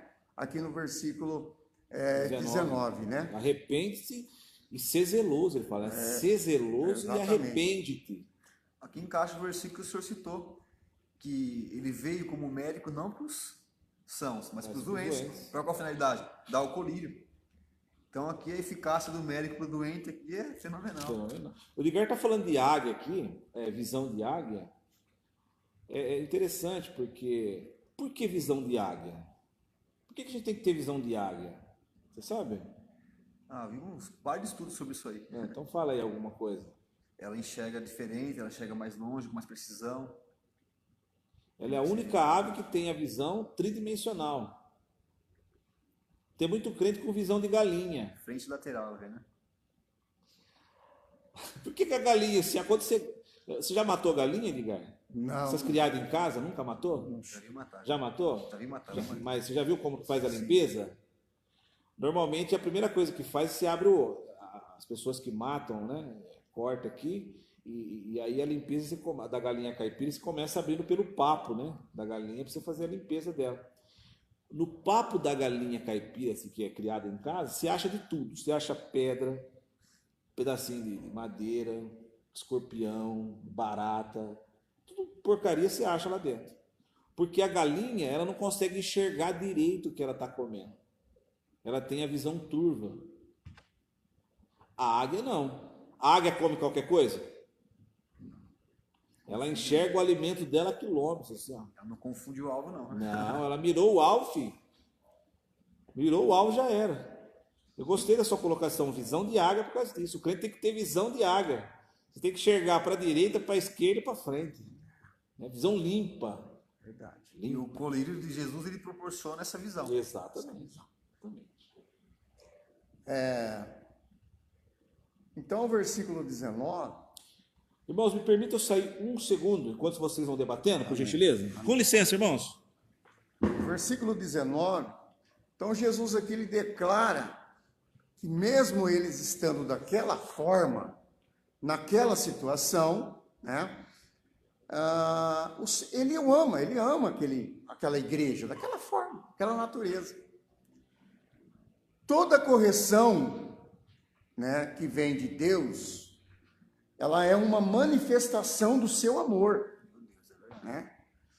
Às vezes, muitos reclamam demais. A igreja só bate, você vai na igreja, só pancada. Mas a gente tem que lembrar muito bem que a correção, se é que vem de Deus, que é claro que tem algumas farpas que não tem nada a ver, umas colocações que a pessoa quer realmente atingir o outro. Eu estou falando quando vem do Espírito, né? Quando realmente é uma igreja sadia, que usa a palavra de Deus, não usa achismos. Então, toda correção vindo da palavra de Deus é a manifestação do amor incondicional que o nosso Deus tem por nós, né? Pela sua misericórdia, que está sempre nos alcançando. Para isso eu separei, por exemplo, Hebreus, no capítulo 12, a partir do versículo 4. A partir do versículo 4. Hebreus 12 e o versículo 4, que diz assim: ora, na guerra contra o pecado, ainda não tendes resistido até o extremo de derramar o próprio sangue, e estáis esquecidos da palavra de encorajamento que ele vos dirige como filhos. Meu filho, não despreze a disciplina do Senhor, nem desanimes quando por ele és repreendido, pois o Senhor disciplina a quem ama e educa todos aquele a quem recebe como filho. Olha aí. Meu Deus. Suportai as dificuldades, aceitando-as como disciplina. Deus vos trata como filhos. Ora, qual o filho que não passa pela correção do pai? Mas se estáis sem orientação, da qual todos se têm tornado participantes, então não sois filhos legítimos, mas bastardos. Além do mais, tínhamos nossos pais humanos que nos educavam e nos respeitávamos. Quanto mais devemos toda obediência ao Pai dos Espíritos para então vivermos? Olha aí, que coisa linda. Portanto, vossos pais nos disciplinavam por um espaço curto de tempo, da forma que melhor lhe parecia. Deus, entretanto, nos corrige para o nosso bem maior, a fim de que possamos participar plenamente da sua santidade. Glória a Deus. Toda correção, de fato, no momento em que ocorre, não nos parece ser motivo de contentamento, ou seja, no momento não parece ser motivo de contentamento, mas de frustração. Mais tarde, no entanto, produz fruto de justiça e paz para todos aqueles que por ela foram disciplinados. Sendo assim, fortalecei as mãos enfraquecidas e os joelhos vacilantes. Meu Deus. Nossa, esse versículo é forte demais. Está aí, irmãos, a necessidade da correção. A necessidade da correção. Então, não reclama, não. Segura firme aí, né? Hoje a gente está falando bastante aqui dessa igreja, então pode ser que você se sinta aí meio depreciado também por algumas coisas que a gente está colocando, né? Mas se houve uma correção nessa casa, nesse lar que essa palavra está entrando, saiba que ninguém está querendo apontar dedo para ninguém aqui. É a palavra que está corrigindo. É a palavra que está direcionando. É a palavra que quer correção. É a palavra que quer conserto. E é o que a gente pretende fazer através da palavra, não de nós mesmos, né? Tudo na vida é correção. Edgar, você é um profissional da elétrica. Quando você iniciou na profissão, você tinha a facilidade que você tem hoje? Não. O que precisou ser feito para que você se tornasse o profissional que você é hoje, respeitado na empresa que você trabalha? Muita correção. Muita correção. Muita disciplina. O irmão aqui que trabalha com a área de madeira, recuperação lá de piso lá, quando você começou com seu pai, você já começou como você é hoje? Seu pai teve que lapidar, corrigir, para você se tornar o profissional que você é hoje.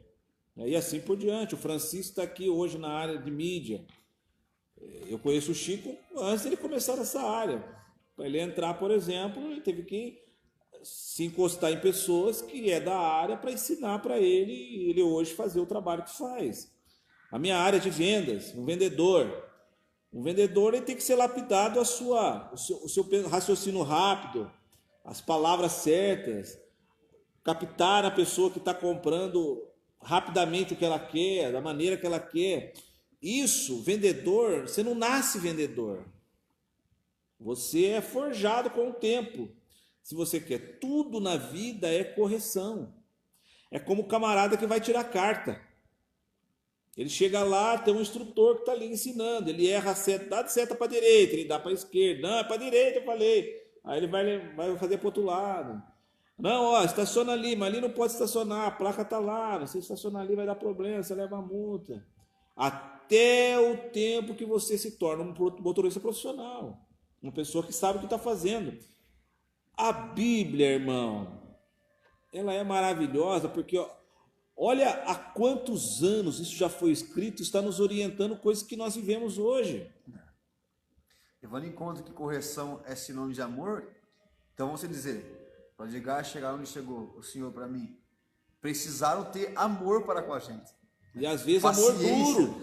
Verdade? Às vezes amor duro. Mal interpretado. Alguns de vocês já acompanhou, por exemplo, algumas correções minhas aqui em cima desse púlpito, do nosso pastor jubilado. Se eu fosse um camarada rebelde, que não fosse aberto à correção, ao aprendizado, esse pastor aí me corrigiu, agora eu não quero nem saber. Vou cair fora, vou para outro lugar, vou viver a minha vida que eu ganho mais. Aonde eu estaria hoje, talvez? Mas, ó, pastor, tem uma condição, ó. Se suportar a correção, Deus vos trata como filho. Tem uma condição. Mas aí que tá. O senhor teve a sensibilidade de Suportar, suportar. irmão. Para ser vencedor, você precisa aprender uma lição simples que Jesus ensinou. Bom ouvinte e pouco falante. Lembra aquele ditado que os nossos avós diziam pra gente? Quem fala demais dá bom dia a cavalo. Salomão já dizia isso, que a sabedoria ela vem pelo ouvir. Quando você ouve, você está aprendendo. Então, quando você é corrigido, você está ouvindo. Alguém está lapidando você. Lá na frente você vai lembrar daquelas correções. Porque muitos erros, muitas falhas na nossa vida são repetitivas. Porque você não está hoje aqui, amanhã ali, amanhã lá, depois lá, não. Você está na sua vida corriqueira, sempre nos mesmos lugares. Ó, o Edgar, por exemplo, estou usando você como exemplo hoje, Edgar, porque você é o mais de tempo de serviço aqui. O Edgar, eu tenho 17 anos de empresa. Então faz 17 anos que você sai da sua casa, você vai lá para aquela empresa, você volta para sua casa, de segunda a segunda, vai e volta, a não ser os dias de férias. Mesmo assim, nas férias, os camaradas ainda te ligam para você ir lá e voltar, aquela coisa toda. 17 anos. Então, a probabilidade de você cometer as mesmas falhas são enormes. Se não há correção daquilo, vira ato habitual. Meu Deus. Forte. O senhor já concluiu? O pastor citou algo interessante. Ele falou assim que, às vezes, nem tudo que vem do púlpito é correção. É farpada, não é? Às vezes. Mas, para você que, às vezes, levou como uma farpada, é algo que eu aprendi. Que, às vezes, você fica nervoso, você quer ter a satisfação. A Bíblia fala assim que os suicidas não herdarão o reino de Deus. Tem pessoas que levam só para uma atmosfera, mas isso aqui está falando espiritual e literal, correto? Os pregadores, quando sobem numa tribuna, num púlpito, falam assim, há uma grande responsabilidade sobre mim. Por quê? Justamente sobre isso. Porque uma palavra maldita, né, torta, se pegar em alguém e se alguém for ferido por ela, esse pregador, esse pastor, matou essa pessoa. Então, se alguém te feriu no púlpito, que você achou que foi algo direto a você, não coloca sua mão, não. Já tem aqui o veredito. Deus já deixou bem claro que vai com essa pessoa. Se ela vier a matar alguém. Então, não queira você tomar partido, porque acontece isso. Cheguei a ver em púlpitos as pessoas discutirem. O senhor citou um exemplo, pastor? Levantou a mão, isso aqui não é assim, não. Não, deixa eu falar. Mas vamos lá, meu Edgar, que a hora está indo embora. Né? Eu vou ler o último versículo, depois o pastor complementa, porque a hora já foi já. O 20 diz assim: Eis que estou à porta e bato. Se alguém ouvir a minha voz e abrir a porta, entrarei em sua casa e cearei com ele, meu Deus, e ele comigo. Glória a Deus. Olha aí, Jesus, no capítulo 3, o versículo 8, na igreja de Filadélfia, ele coloca uma porta aberta. Aqui, nós vemos essa igreja, ela fechou a porta para Jesus. Laodiceia colocou uma porta fechada para Jesus. Jesus está vendendo algo poderoso ali, como a gente já citou no versículo anterior, e agora está na porta batendo. Ele quer entrar. Ele está batendo na porta. Olha a misericórdia de Jesus. Jesus poderia, essa igreja aqui, ele poderia arriscar no mapa, talvez nem estar aqui inserido aqui. Essa igreja, ela perdeu totalmente a essência, ela não tinha mais nenhum, não tem nada aqui. Respeito, né? Não tem nada aqui que dá para merecer algo tão honroso da parte de Deus. Exatamente, não tem. Então, Jesus poderia abandonar isso aqui. Vamos de encaixe aí, ó, versículo 14. Aí. O princípio da criação de Deus. Ah lá. Ela está aí porque Jesus já estava vendo aqui, nos nossos dias de hoje, comparativo, a né? mesma situação. A mesma situação. E segundo a história, essa igreja aqui só, né? Exato. Essa igreja aqui, ela não... Então a gente vê algo tremendo. Olha a misericórdia de Deus. Depois, por isso que a gente a gente não adere a certos ensinos, né? Nós que uma vez salvo para sempre, aquela coisa toda. Não, a gente não adere a esse tipo de ensino de predestinação justamente por causa disso. O Senhor está ali batendo na porta e a decisão é minha, a decisão é tua, a decisão é nossa. Se nós abrir a porta, ele fala, eu vou entrar aí na tua casa, vou cear junto com você, você comigo, Mas se você não abrir a porta, não vai acontecer. Então está dependendo de quem? Está dependendo de mim abrir a porta, de cada um de nós abrir a porta, sempre para esse Jesus Ele coloca misericordioso. duas coisas, né? Se ouvir a minha voz, Exatamente. Primeira coisa. segundo, e abrir a porta. E abrir a porta. Lindo. Duas colocações que ele traz, duas posições, relação remota para com Deus. Se você só ouvir e não abrir a porta, não adianta nada. Não adianta nada. Tem muitos que estão Tem só muita ouvindo. gente que só está ouvindo e não abre essa porta. Exato. E ele pede, ó, ouve e abre a porta. E ele não desiste, ele está batendo até hoje. Está aí, está batendo. Vai parar, né? Vai Vai ao ter 21 uma hora aí. que vai bater. Ah, não vai abrir, não vai. Acabou. Exatamente. Acabou. Mas para os laodiceias dos nossos dias, né? Que possam abrir essa porta em nome de Jesus. Abra a porta e deixa o dono da vida entrar. Deixa o dono da vida entrar. Deixa ele cear contigo e você com ele. Porque, olha, é tremendo o que ele tem preparado para cada um que abrir essa porta e deixar ele de fato entrar na tua casa, na tua vida, no teu ser. Não é só cantar o hino, né? Entra na minha casa, entra na minha vida. Não é, só... É legal assim, né? É legal. Entra na minha, mas você não abre a porta. Não tem nada. Só canta, só da boca para fora, mas nunca abre essa Entra porta. na minha. Abre a porta em nome de Jesus. Mas aqui eu vejo uma educação muito grande da parte de Jesus. Por quê? Hierarquia.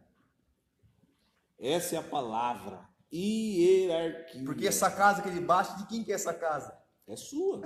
Não, a casa segundo Romanos, se não me engano, 6,19, acho que é Romanos, que fala que é um templo de quem que é? Ele comprou. Mas se você abrir a porta.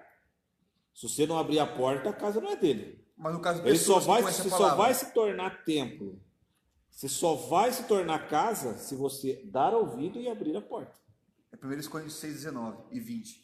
Mas essa aqui é uma igreja que conhece a palavra. Eles conhecem a palavra. Eles Mas não... se achavam salvos. Quantas pessoas conhecem a palavra, ele ouve, mas não abre a porta. Então, ele Eles tinham conhecimento. conhecimento, Eles não mas viviam. não vive. Então, Achavam que não dava viver, fechou a porta. Fechou a porta. Você está deixando Cristo lá. Sabe, já viu aquela história? Isso não deve ter acontecido com ninguém daqui, graças a Deus. Mas aquela situação assim, alguém bate na tua porta para vender vassoura. Você está lá no fundo, você fala para a criança assim, vai lá e fala que eu não estou. Quanto acontece isso no mundo espiritual? Está batendo na porta lá. Mas Ouve, mas você manda ouve, avisar que não está. mas você manda a ira falar lá, ó, ele não está. Você manda a inveja falar lá, ó, ele não está. Você manda a raiva ir lá falar, ó, ele não está. Você manda o adultério e falar, ó, não está. E assim por diante. Eu entendo assim, ó. Quantos Os filhos, né? Eu entendo assim, ó, um exemplo. Para quem mora de aluguel. O dono da casa não pode chegar lá e entrar, ele tem que chegar e bater. A casa é dele. Mas ele não pode Só que entrar. não pode entrar, porque a porque a partir do posse- momento que você assinou um contrato, a casa se torna sua. A casa é dele, mas o lar é seu. No direito é isso. A casa é dele, o imóvel, mas o lar é seu. Então o cara, no seu lar ele não tem posse, ele tem posse no bem, não no lar. Porque tem uma diferença entre lar e imóvel. Né? Cristo se torna dono de nós quando nós tornamos o Espírito Santo dono do nosso lar. Por isso que ele vai fazer morada na nossa vida, e aí você dá a chave para ele da casa. Fala, olha, agora você é dono do lar. Então você se torna casa do Espírito Santo e templo de Deus. Por quê? Por que templo de Deus? Porque o Espírito Santo, ao entrar no seu lar, a primeira coisa que ele estabelece, a sua pregação, a arca. Onde tem a arca, tem a aliança. Onde tem a aliança, tem o templo. Meu Deus. Acabou. Olha que bem. Essa mensagem, senhor, não vi não, tô lembrado não. Ei, mano, não falta. Assista essa live, mano. Live de domingo, né? Não, esquece essa parte, ninguém ouviu. Glória a Deus, é brincadeira aqui do irmão Gustavo. Mas pode terminar, Não, gente. pode fechar, pastor. Então, meus irmãos, a hora já está indo embora, nós vamos terminar. Muito bem colocado aqui pelo pastor Edgar, né? E no 21 ele vai falar, ao que vencer. Mensagem da predestinação. Como que ele fala o que vencer? Se você tem que vencer algo, isso não significa que você já está garantido. Porque se você está garantido, você não precisa vencer nada, você já venceu. Só vou esperar o resultado agora. Quer dizer, a recompensa, não o resultado, a recompensa. Mas Jesus está falando assim, ó, ao que vencer, quer dizer, se você chegar no final, lhe considerei que se assente comigo no meu... Olha, meu irmão, que privilégio. Pô, você pode pensar sentar no trono de Jesus? Meu Deus. Hã? Meu Deus. Ô, irmão, isso não tem preço, não tem preço. Tem gente aí por causa de pouca coisa, irmão. Ô, meu querido, minha querida, para pensar. Deus te deu inteligência para você pensar. Olha o privilégio que ele está dizendo aqui, olha. O que vencer lhe considerei que se assente comigo no meu trono, assim como eu venci. Ah, meu irmão, você está deixando aí tanta coisa boba tirar você dessa oportunidade de sentar no trono do Todo-Poderoso, daquele que morreu na cruz. Ah, Edgar, desculpa, mas... Isso que o pastor está lendo é pura verdade, não é fantasia, não. Ah, meu irmão. Não é fantasia. Tem irmãos que pegam por outro lado, acham que é uma metáfora. É metáfora. Não é metáfora, É não. promessa. É real, é promessa de Deus. É promessa de Deus. Não, querido, não dá. Aí a pessoa fica aí, ela fica presa nas coisas dessa vida.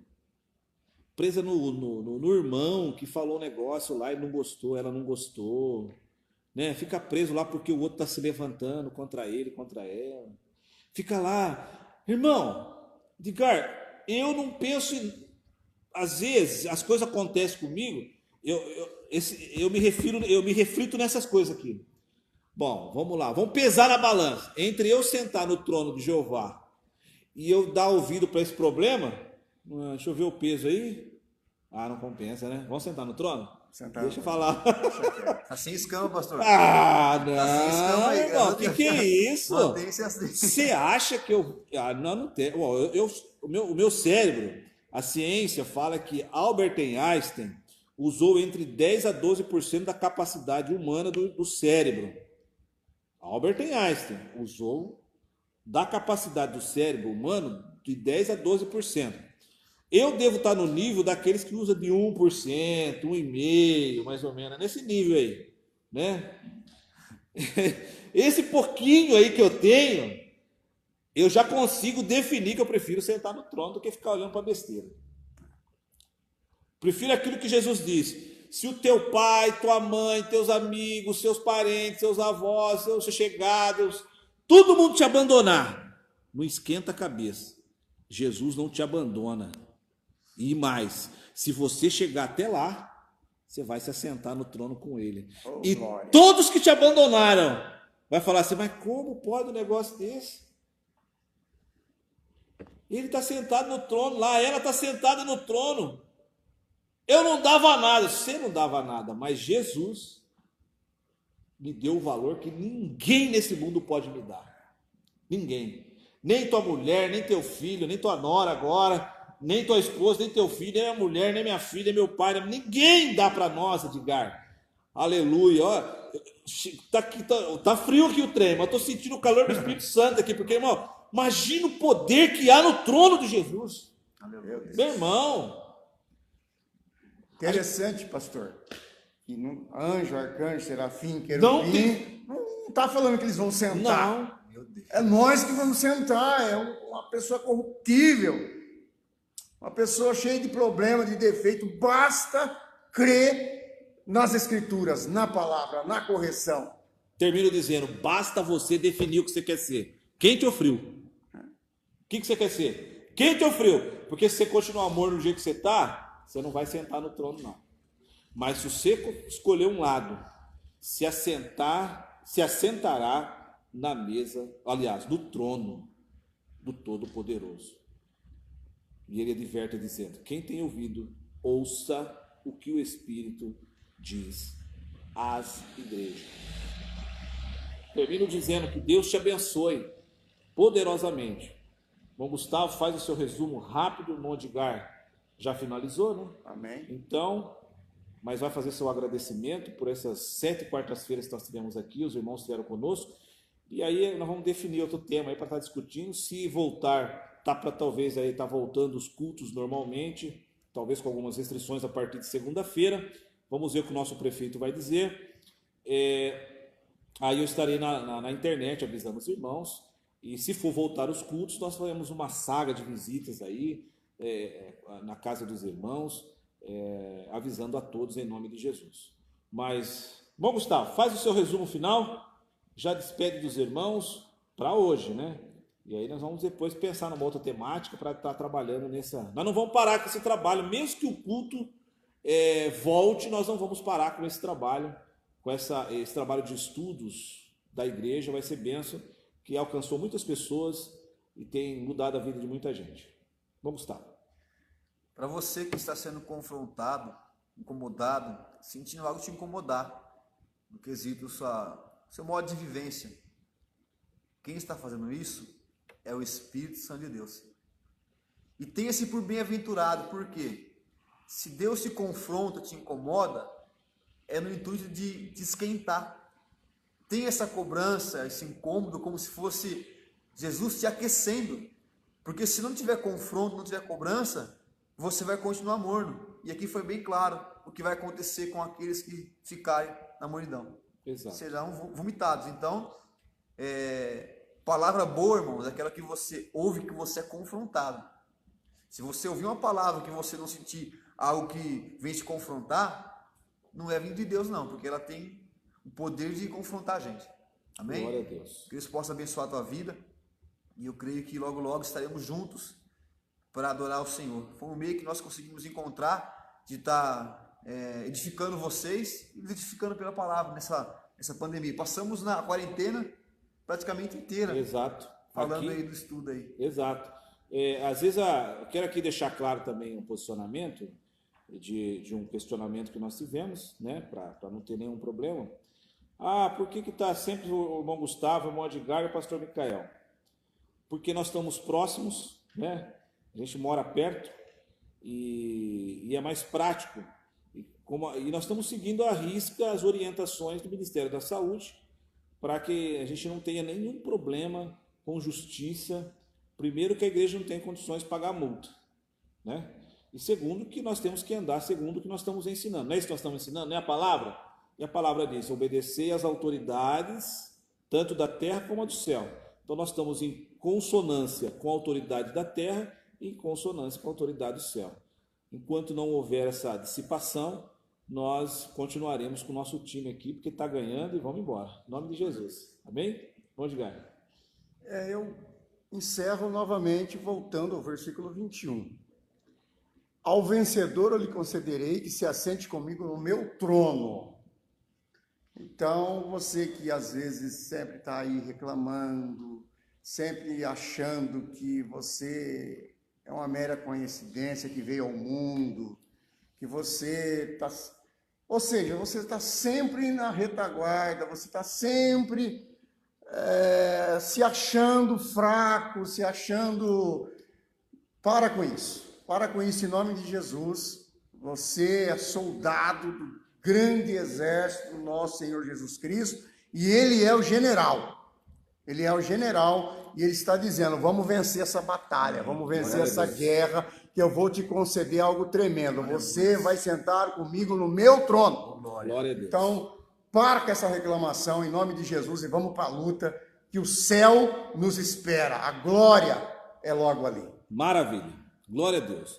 Eu vou agradecer alguns irmãos antes de fazer aqui a oração final, o apelo que esteve conosco. Talvez eu não consiga ler todos, mas boa parte desses irmãos sempre estiveram conosco. O nosso irmão José Francisco Galan, o nosso irmão Idalci de Oliveira, até disse aqui no começo, eu daria outra tese sobre esse assunto. Aí eu falei para ele, então manda aí, varão, desce o manto. Mas ele falou, não, na próxima eu participo. Então vamos ficar aguardando, né? Também a nossa irmã Elis Trindade, a irmã Carmela, o irmão Leandro, o irmão Flávio, a preletora Val, a irmã Marta, né? A Simone, o Jorge, o Edson, o Gustavo, aliás, a sua esposa, né, que entrou, Edna. a Esther, a Edna, vai falando aí também, chefe, se eu não falar, pode falar aí, Marcelo, Patrícia, Beatriz, Marcos Lima, Esther, Sandra Mendes, o pastor Daniel Pedroso, forte abraço, nosso irmão, era para estar vindo aqui ministrar com os jovens, mas infelizmente essa semana nós estamos aí fazendo a reunião, vamos ter que cancelar o congresso porque não tem como, né? Mas não vai ficar sem vir, uma próxima estará aqui conosco. O irmão Edmilson, Marcos, a irmã Kátia, irmão e outros irmãos, pastora Maria Helena, Kelly Cristina, vai lendo aí, quem mais? Giovanni, Beatriz, Bambuzinho ficou devendo, hein? É verdade, André, muito bem. E quem mais aí, Edgar? Mariane Cristina. Irmão Alessandro também. Maria Paz. A irmã Iraci, a Marisa, a Néia Fonseca. Kátia Silvestre. A irmã Kátia, já falei. Já falou, isso. Amém. Então, todos esses irmãos que estiveram conosco participando aí, alguns passou aqui, porque eu andei saindo e entrando da página. Se eu não citei, que Deus abençoe a tua vida poderosamente. Muito obrigado por estar conosco, ouvindo a palavra de Deus. Também agradecer a alguns irmãos e irmãs que estão aqui conosco, sempre nas quartas-feiras estão aqui. É muito pouca gente, 4, 5 pessoas que estão conosco, mas para a gente é uma honra muito grande saber que nós não estamos sozinhos nessa peleja. Mas eu não posso terminar antes de dizer a você que ouviu essa palavra, talvez. Também entrou aqui, me veio a lembrança agora, o secretário da assistência social, o Alexandre, que Deus abençoe tua vida. Estamos sempre orando por você, pelo trabalho maravilhoso que você está desenvolvendo, para que Deus te conserve com saúde e continue trabalhando nessa seara difícil, que é pouco compreendido por muita gente. Que Deus abençoe a sua vida, Alexandre. Mas antes de eu terminar aqui, eu quero fazer o apelo. Talvez você esteja afastado, morno, ou talvez você nunca aceitou a Jesus.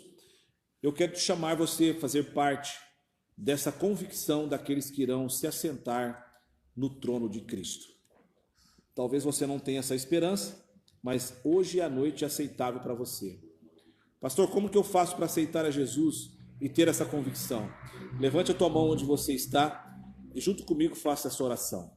Senhor nosso Deus, eu te peço nesta noite, Senhor, que o Senhor possa perdoar os meus pecados, as minhas iniquidades e transgressões. Escreva, Senhor, meu nome no livro da vida. Me dê um novo nome na minha pedra branca. Como hoje foi ensinado, Senhor, lava as minhas vestes no sangue do Cordeiro, para que eu tenha vestes limpas para o grande dia. Senhor, me ajude a conservar a minha santidade até o dia que eu encontrar o Senhor nas nuvens. Assim eu entrego a minha vida nas tuas mãos, em nome de Jesus. Amém. Também quero orar pelos enfermos, orar pela família da nossa irmã e falecida Francisca, que passou para o Senhor no dia de ontem. E que Deus abençoe a cada um dos irmãos, em nome de Jesus. Tenham todos uma ótima semana em Cristo, que Deus te abençoe poderosamente. Ministro essa oração final ao seu favor. Senhor nosso Deus, como ministro, Senhor, da tua casa, eu atribuo, através do teu nome, ricas bênçãos sobre a vida dos teus filhos. Cura os enfermos, os necessitados, ajuda, Senhor, abre as portas, trabalha poderosamente na vida, Senhor, de cada irmão, de cada irmã. Também quero te pedir sobre a vida das autoridades da nossa cidade, Senhor, para que possamos cumprir a tua palavra. E a tua palavra diz que devemos orar pelas nossas autoridades, para que eles sejam orientados pelo teu Espírito Santo. Senhor, tenha misericórdia, Senhor, do prefeito dessa cidade, dos vereadores, do poder jurídico do nosso município, da saúde, Senhor, que tem enfrentado essa pandemia de frente, de todos os secretários da prefeitura, da assistência social, que está batendo de frente, Senhor, com a situação da fome, da necessidade daqueles que precisam. Pai amado, ajuda os teus filhos, ajuda, Senhor, poderosamente, dando estratégia de trabalho, sabedoria, conduzindo segundo a tua vontade. Deus amado, conforta as famílias que perderam seus entes queridos para essa doença. Senhor, tu és o Deus poderoso que conhece o amanhã. Nós não conhecemos, mas o Senhor conhece. Se houve a recolha, Senhor, dessas pessoas, é porque o Senhor sabe de todas as coisas. Mas conforta o coração dos familiares, para que não possam, Senhor, se perder pelo caminho. Se não tiverem um encontro contigo, Senhor, dê a oportunidade de salvação. Eu te peço a Deus, para que o Senhor possa trabalhar poderosamente e que o seu nome seja glorificado, porque esta cidade é do Senhor Jesus. No nome do Senhor eu peço e te agradeço. Amém. Graças a Deus. Que Deus abençoe a tua vida. Tenha uma ótima semana em Cristo Jesus. E quem vos despede na paz do Senhor, pastor Micael, da Assembleia de Deus Ministério de Madureira, localizado na rua Jordano Sanzovo, número 484, na Vila Netinho, Jaú, São Paulo. E assim que terminar esta pandemia, que estiver liberado o culto, você é o nosso convidado especial. Esteja conosco, que o Pai, o Filho e o Espírito Santo estará aqui juntamente conosco, em nome de Jesus. Que Deus te abençoe. Uma boa noite em Cristo Jesus.